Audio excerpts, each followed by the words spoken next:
Hello friends, welcome to খেল দুনিয়া। আনোয়ার আলীর কেস নিয়ে এখন টান টান উত্তেজনা, কারণ ইন্ডিয়ান ফুটবলে যাই খবর আসুক না কেন আনোয়ার আলীর কেসটাই কিন্তু সবথেকে আলোচ্য বিষয়, এবং কে এই কেসটাতে জিতবে, কে লাভবান হবে, কে ক্ষতির সম্মুখীন হবে, সেটাই কিন্তু এখন দেখার বিষয়। তো গতকাল যে শুনানি ছিল সেখানে কিন্তু কোনো ফয়সালা হয়নি যে কি অ্যাকচুয়ালি হবে, তবে এটা জানা গিয়েছিল যে আনোয়ার আলীকে মোহনবাগান এনওসি দিয়ে দেবে, কারণ আনোয়ার আলী ক্লেম করেছেন তিনি মোহনবাগানে খেলতে চান না। এটা কিন্তু তোমাদের গতকালই আমি জানিয়ে দিয়েছিলাম। তো অনেকেই প্রশ্ন করেছিলে যে কি করে বলছি, এরকম কিন্তু কিছু হয়নি। তবে তোমাদের গতকালই আমি যেহেতু জানিয়ে দিয়েছিলাম, তো সেটাই কিন্তু কনফার্ম রয়েছে। সেটা কিন্তু আজকের আশিস নেগি তিনিও জানিয়েছেন যে আনোয়ার আলী তিনি দাবি করেছেন তিনি একজন ইস্ট বেঙ্গলের ফুটবলার এবং তিনি মোহনবাগানে খেলতে চান না, এবং মোহনবাগান তাকে এনওসি দিতে বাধ্য। কারণ কোনো প্লেয়ার যদি কোনো ক্লাবে খেলতে না চায় সেই ক্লাব কিন্তু তাকে জোর করে ধরে রাখতে পারে না, এবং পিএসসিও সেটা বলেছে যে কোনো ক্লাব জোর করে ধরে রাখতে পারে না, সেক্ষেত্রে মোহনবাগানকে এনওসি দিতে হবে, এবং মোহনবাগানও কিন্তু এনওসি দিয়ে দেবে সেটাই জানিয়েছে। তো এখানে কিন্তু মোহনবাগান একটা অন্য খেলা খেলেছে যে ঠিক আছে এনওসি তো দিয়ে দেবো, এটা ঠিকই, তবে তার সাথে সাথে যদি কেসটা মানে অযৌক্তিক হয় বা অনৈতিকভাবে তিনি যদি অন্য কোনো ক্লাবের চুক্তি করেন, অন্য কোনো ক্লাবের সাথে বা অন্য কোনো ক্লাবে যেতে চান, সেটা কিন্তু একটা কম্পেনসেশন মোহনবাগানকে দিতে হবে। এবং পিএসসিতে এটাও কিন্তু কনফার্ম হয়েছে যে তিনি যে চুক্তিটা ইস্ট বেঙ্গলের সাথে করেছেন সেটাও কিন্তু অনৈতিক বা এটা কিন্তু ঠিক করেনি, কারণ চুক্তি ভঙ্গ করে তিনি কাজটা করেছেন, অর্থাৎ আনজাস্ট একটা কাজ করেছেন। তো সেই কারণে কিন্তু আনোয়ার আলী যে দোষী সাব্যস্ত হয়েছেন সেটাও মোটামুটি বোঝাই যাচ্ছে, যদিও এখন অবধি রায় দেয়নি যে কি করা হবে। তোমাদের আরও একবার বলে দিই যে এটার ভুল ব্যাখ্যা করো না। তো এখানে দাঁড়িয়ে যেটা মনে করা হচ্ছে যে মোহনবাগান যেহেতু এনওসি দিয়ে দিয়েছে, তো মোহনবাগানের কাছে কিন্তু এখন আনোয়ার আলীকে ধরে রাখার মতন আর কোনো ইচ্ছা নেই, এবং আনোয়ার আলী থাকবেন না এটা কিন্তু মোহনবাগান জেনেই গেছে। তো মোহনবাগান এখানে যেটা চাইবে সেটা হচ্ছে আনোয়ার আলীর থেকে অর্থাৎ একটা কম্পেনসেশন নেওয়া, সেই কম্পেনসেশনের অ্যামাউন্টটা কিন্তু 20 কোটি টাকার কাছাকাছি শোনা যাচ্ছে। তো 20 কোটি টাকা আদৌ হবে কিনা সেটা তো পরে ডিসাইড করবে পিএসসি। তবে যেটা জানা যাচ্ছে যে 10 কোটি টাকা ইস্ট বেঙ্গলের থেকে এবং 10 কোটি টাকা কিন্তু দিল্লি এফসির থেকে নেওয়া হবে। আনোয়ারকে কিন্তু কোনো টাকা দিতে হবে না, কারণ আনোয়ারের পক্ষে একা এতগুলো টাকা দেওয়া কখনোই সম্ভব নয়। তো যেহেতু আনোয়ার ইস্ট বেঙ্গলের নাম উল্লেখ করেছেন এবং তিনি জানিয়েছেন যে তিনি ইস্ট বেঙ্গলের প্লেয়ার, সেক্ষেত্রে কিন্তু ইস্ট বেঙ্গল জড়িয়ে গেছে, এবং এটা যদি প্রমাণিত হয় যে আনোয়ার পুরোপুরি একদম মিথ্যাভাবে এই চুক্তিটা সই করেছে এবং ইস্ট বেঙ্গল জেনে শুনে এই চুক্তিটা করেছে, সেক্ষেত্রে কিন্তু ইস্ট বেঙ্গল এবং দিল্লি এফসি দুজনই কিন্তু একটা বড় মানে ক্ষতির সম্মুখীন হবে। সেই ক্ষতিটা তোমরা অলরেডি জেনেই গেছো যে দুটো ট্রান্সফার ব্যান ইস্ট বেঙ্গল এবং দিল্লি এফসি পেতে চলেছে, এবং আনোয়ারকেও কিন্তু 6 মাসের জন্য ট্রান্সফার ব্যান করা হতে পারে। তো এই ক্ষেত্রে দাঁড়িয়ে কি করা উচিত মোহনবাগান? তো তোমাদের বলেই দিলাম যে মোহনবাগান তো ছেড়েই দিয়েছে আনোয়ার আলীকে, তারা বলেছে আমাদের আর চাই না, আমরা এনওসি দিয়ে দিতে পারি চাই, এবং তার বদলে কিন্তু আমাদের কম্পেনসেশন লাগবে। তো এখন পুরো বলটাই কিন্তু আনোয়ার আলীর দিকে চলে গেছে। আনোয়ার আলী এখন কি ডিসিশন নেয় সেটাই কিন্তু দেখার।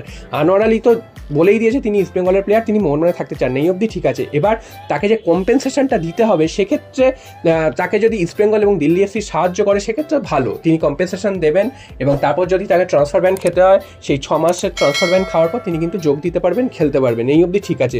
যদি ইস্ট বেঙ্গল বা দিল্লি এফসি যদি এই কম্পেনসেশনের টাকাটা দিতে না চায়, সেক্ষেত্রে কিন্তু আনোয়ার আলী ফেসে যাবেন। তিনি তো একদিক থেকে মোহনবাগান থেকে রিলিজ চেয়ে নিয়েছেন, উল্টো দিকে তার উপর কিন্তু শাস্তির খাড়া বা কম্পেনসেশনের খাড়াটাও ঝুলে রয়েছে। তো সব দিক থেকে কিন্তু আনোয়ার আলী ফেসে যাওয়ার সম্ভাবনা, কারণ 10 কোটি টাকা টোটাল 20 কোটি টাকা কিন্তু কোনো ক্লাবের পক্ষেই চট করে দেওয়াটা সম্ভব নয়, কারণ এই 10 কোটি টাকায় কিন্তু একটা অনেক প্লেয়ার চলে আসতে পারে, অনেক কিছু হয়ে যেতে পারে, তো সেটা কিন্তু একদমই সম্ভব নয়। তো খুব যে ইস্ট বেঙ্গলও যে চট করে এই 10 কোটি টাকা দিয়ে দেবে, বা দিল্লি এফসির মতন ক্লাবও যে 10 কোটি টাকা চট করে দিয়ে দিতে পারবে, সেটা কিন্তু একদমই নয়। হয়তো 10 কোটি 20 কোটি না হোক, সেটা 15 কোটি 12 কোটিও হোক, তো সেই টাকাটা দেওয়াও কিন্তু খুব একটা মুখের কথা নয়। তো মোহনবাগান কিন্তু এখন তোমাদের যেটা বললাম যে আনোয়ারের দিকে বলটা ঠেলে দিয়েছে, এবং মোহনবাগান কিন্তু এখন মজা দেখবে যে কি করে আনোয়ার আলী, তো সেটাই কিন্তু এখন দেখার। তো তোমাদের কি মনে হয় যে আনোয়ার আলী কাজটা করে কি ঠিক করেছে, বা ইস্ট বেঙ্গল বা দিল্লি এফসিও কি কাজটা ঠিক করেছে? তোমরা কিন্তু অবশ্যই কমেন্ট করে জানিও। আর মোহনবাগান যে কাজটা কোনো ভুল করেনি বা মোহনবাগান যে চুক্তির অনুযায়ী কথা বলছে সেটা তোমাদের আগেই জানিয়েছিলাম। তো অনেকেই এখানে রাগ করতে পারো, যে মনে করতে পারো যে মোহনবাগানকে টেনে কথা বলছি, তো সেটা কিন্তু একদমই নয়। যেটা চুক্তি করা হয়েছে বা যেটা চারিদিক থেকে শোনা যাচ্ছে, বা বিভিন্ন যারা অ্যাডভাইসার যারা রয়েছেন তারা যেগুলো বলছেন সেগুলোই কিন্তু তোমাদের সামনে তুলে ধরছি। তো এখানে কারুকে টেনে কথা বলার কিছু ব্যাপার নেই। তো এক্ষেত্রে বোঝাই যাচ্ছে মোহনবাগান যে অনৈতিক কোনো কাজ করেনি, এবং মোহনবাগান কিন্তু চুক্তির ভেতরে থেকেই কিন্তু সমস্ত কাজ করছে। তো তোমরা অবশ্যই জানিও যে এইটাতে কি হওয়া উচিত, আনোয়ারের শাস্তি হওয়া উচিত, দিল্লি এবং ইস্ট বেঙ্গলের শাস্তি হওয়া উচিত, নাকি মোহনবাগান থেকে আনোয়ারকে বার করে তাকে খেলতে দেওয়া উচিত অন্য ক্লাবে এবং তাকে ট্রান্সফার ব্যান বা কোনো কিছুই না করা উচিত। তোমরা কিন্তু অবশ্যই জানিও, যদিও আমাদের জানানোতে কোনো কিছুই যায় আসবে না, সেটা রায় দেবে পিএসসি, এবং পিএসসি কিন্তু প্লেয়ারের দিকে একটু টেনে রায় দেয়। সেক্ষেত্রে কিন্তু আনোয়ার আলীকে, যেহেতু এনওসি চেয়েছে আনোয়ার আলীকে, সেটা কিন্তু পিএসসি বলেছে যে এনওসি দিতে মোহনবাগান বাধ্য। তো সেক্ষেত্রে মোহনবাগান তো এনওসি দিয়েও দেবে, সেটাও বলেছে।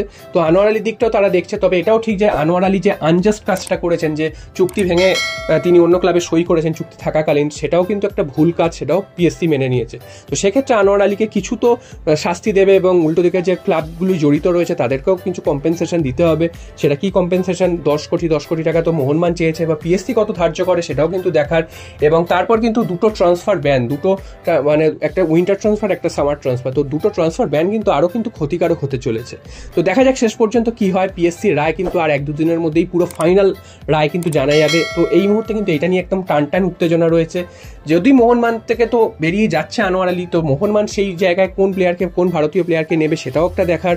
এবং ইস্টবেঙ্গল আদৌ এই প্লেয়ারটিকে এত টাকায় কম্পেনসেশন দিয়ে শেষ পর্যন্ত সই করাবে, নাকি মাঝপথে ইস্টবেঙ্গল আনোয়ার আলীর সাথে বিট্রে করবে, সেটাও একটা দেখার ব্যাপার। তো দেখা যাক শেষ পর্যন্ত কি হয়। তো এই বিষয়ে যদি পরে কোনো আপডেট আসে তোমাদের কিন্তু সাথে জানাবো।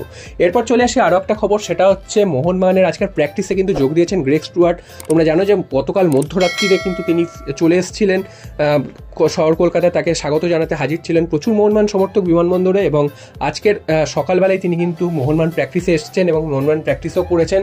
এবং বাকি যে দুজন প্লেয়ার, অর্থাৎ দিমিত্রি পেট্রাটস এবং অ্যালবার্টো রড্রিগেজ, তো তারা কখন আসবেন, তো সেটা নিয়েও একটা তোমাদের মধ্যে প্রশ্ন রয়েছে। তো দিমিত্রি পেট্রাটস আজকের রাত্রিবেলা বাকি কালকের হয়তো চলে আসবেন। এবং অ্যালবার্টো রড্রিগেজ তিনি যে ভারতে আসছেন তার কিন্তু ছবি পোস্ট করেছেন, তিনি দুবাই বিমানবন্দরে রয়েছেন। তো আজকে রাত্রির মধ্যেই সম্ভবত ঢুকে যাওয়ার কথা, তা না হলে কিন্তু সকালের মধ্যে তিনি চলে আসবেন। তো মোহনবাগানের বিদেশিরা মোটামুটি সবাই চলে এসছেন, স্বদেশি প্লেয়াররাও চলে এসছে। এবার মোহনবাগানের শুধু একটা মাত্র ডোমেস্টিক সাইনিং হওয়ার বাকি, যেটা কিন্তু মার্কাস মার্গুলাও জানিয়েছিল। সেই ডোমেস্টিক সাইনিংটা কিন্তু এখনও হয়নি, যেটা কিন্তু সোয়াপ ডিল হওয়ার সম্ভাবনা রয়েছে। প্রীতম কোটাল আসতে পারেন, যে নিউজটা হয়েছিল। তো এখন যেহেতু আনোয়ারকে মোহনবাগান ছেড়েই দিয়েছে, তো দেখা যাক এখানে কি অন্য কোনো সমীকরণ হয় কি না। যে প্রীতম কোটালকে চাইছিল, সেই প্রীতম কোটালের বদলে অন্য কোনো প্লেয়ারকে চায় কি না, কারণ মোহনবাগান জেনেই গেছে যে একটা সেন্ট্রাল ডিফেন্ডার হিসাবে কোনো ভারতীয় ফুটবলার দরকার। প্রীতম কোটাল অ্যাকচুয়াল যে সেন্ট্রাল ডিফেন্ডার সেটা কিন্তু নয়, তিনি সাইড ব্যাকে খেলেন। তো দেখা যাক শেষ পর্যন্ত মোহনবাগান কি করে। এই বিষয়ে যদি কোনো আপডেট আসে সেটাও কিন্তু তোমাদের জানিয়ে দেবো।